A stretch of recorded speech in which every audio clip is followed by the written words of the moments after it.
promovido pela Esfera Brasil no último fim de semana, o ministro Ricardo Lewandowski, do STF, defendeu uma reforma no sistema penal brasileiro e uma política de desencarceramento como forma de solucionar o problema da criminalidade no país. Em cerca de 25 minutos de palestra, ele enumerou 10 desafios para o próximo governo, falando de questões de saúde, educação, pacificação do país e restabelecimento da harmonia entre os poderes.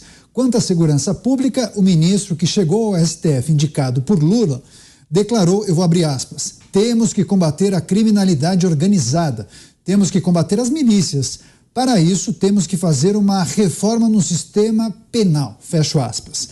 Foi aí que Lewandowski defendeu o desencarceramento, dizendo que existem hoje no Brasil cerca de 800 mil presos que vivem em condições desumanas.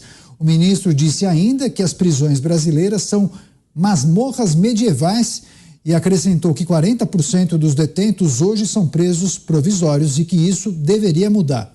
Por fim, Ricardo Lewandowski lembrou que foi durante a sua gestão à frente do STF, junto com o Conselho Nacional de Justiça, que foi criada a audiência de custódia e comemorou o fato de que este mecanismo permite que 50% dos presos em flagrante sejam colocados em liberdade. Eu quero conversar agora com o Roberto Mota. Mota, muitos juristas e especialistas em segurança pública pensam exatamente de forma contrária ao ministro do STF. E você? A esmagadora maioria pensa de forma contrária, Daniel, porque por pior que seja uma cela de prisão, ela ainda é melhor do que uma cova em um cemitério. Esse é o destino que já aconteceu a 65 mil brasileiros em um único ano, em 2017. É um número que não tem paralelo no mundo. Mas vamos tratar do assunto desencarceramento. O Brasil tem aproximadamente 760 mil criminosos condenados à prisão. Mas veja bem, neste número estão incluídos os presos que cumprem pena em regime semiaberto, em regime aberto e em liberdade condicional, ou seja, pessoas que não estão presas. Se a gente for examinar a quem está realmente preso em regime fechado, o número é muito menor, é de 558 mil.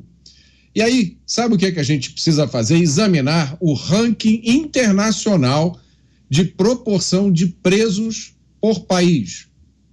Os Estados Unidos estão em primeiro lugar, com 639 presos para cada 100 mil habitantes. Sabe quem está em sexto lugar? Cuba, com 510 presos para cada 100 mil habitantes. O Brasil, nessa lista, está na posição 19, com 357 presos por 100 mil habitantes. Ou seja, no mundo, 18 países prendem mais do que o Brasil, inclusive Cuba.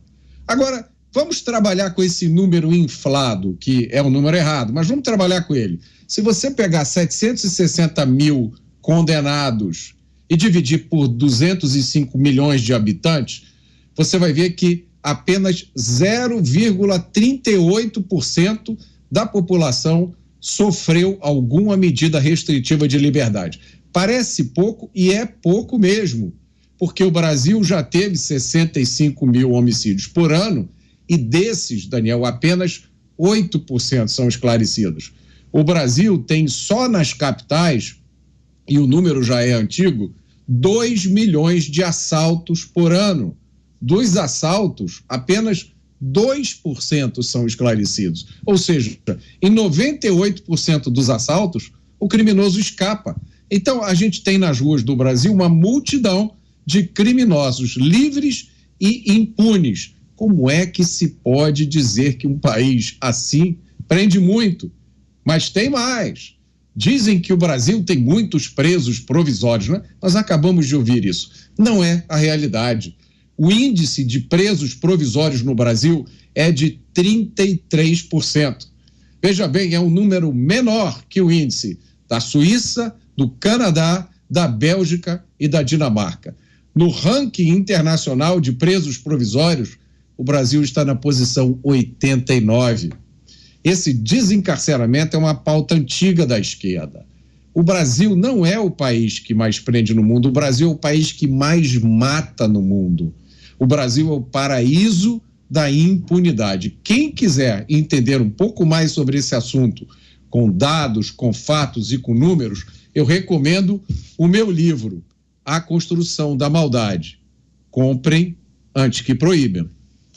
José Maria Trindade também gostaria de escutá-lo em relação a esse assunto, como a próxima legislatura deve se posicionar diante dessa ideia, dessa proposta. Lembramos que muitos que foram eleitos são oriundos das forças de segurança, né? Cresceu muito esse setor aqui no Congresso Nacional, viu, Daniel? Hoje a maior frente parlamentar é a Frente Parlamentar da Segurança. Tradicionalmente aqui a bancada ruralista dominava todos os setores do Congresso Nacional e pelo seu número acabava sendo seduzida para lá, para cá, ao sabor dos governos. Agora é a bancada da segurança pública e aumentou o número de parlamentares que vêm desse setor, mas também apoiadores. Os números que o Mota mostrou indicam claramente que o Brasil não é um país encarcerador. Eu ouvi da ministra Carmen Lúcia, num julgamento, ela dizer, não sei se a frase é dela, né? Que o Brasil prende muito e prende mal. Ou seja, é muita gente mal porque leva para a cadeia algumas pessoas que não deveriam estar na cadeia. Isso não é verdade.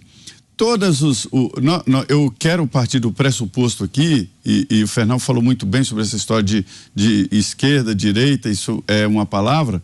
Vamos falar de caráteres. Eu até admito que as pessoas discutam esse assunto sob o ponto de vista de tentar resolver um problema. Existe um problema, tem uma linha que defende a solução de um problema de um jeito e uma linha que defende de outro, com os dois bem intencionados, mas defendendo situações opostas. E devo dizer, todos os países que adotaram essa liberalidade de não prender, de recuperação, a situação piorou. O exemplo que se tem é o de tolerância zero, ou seja, aumentar. É o caso, por exemplo, de se aplicar aqui no Brasil essa ideia do tolerância zero. Vai encher um pouco mais as cadeias? Sim. Eu não quero que as cadeias sejam masmorras medievais. Não é isso. Não é tortura, não é vingança, mas simplesmente garantir que as pessoas possam viver nas cidades, possam tranquilamente andar pelas ruas e não serem assaltados. E como se faz isso? Através do rigor. Essa técnica do Ricardo Lewandowski aí de desencarceramento, ela já está comprovadamente como ineficaz contra o crime. Agora, deixa eu te dizer, de todos os debates que eu já acompanhei, foram muitos sobre esse assunto, o que eu tenho a certeza absoluta é a seguinte: não é o tempo de cadeia. Não acredito que um bandido vá lá, se eu atirar nesse aqui eu tenho mais tempo de cadeia. Não é isso, mas é a certeza da punição.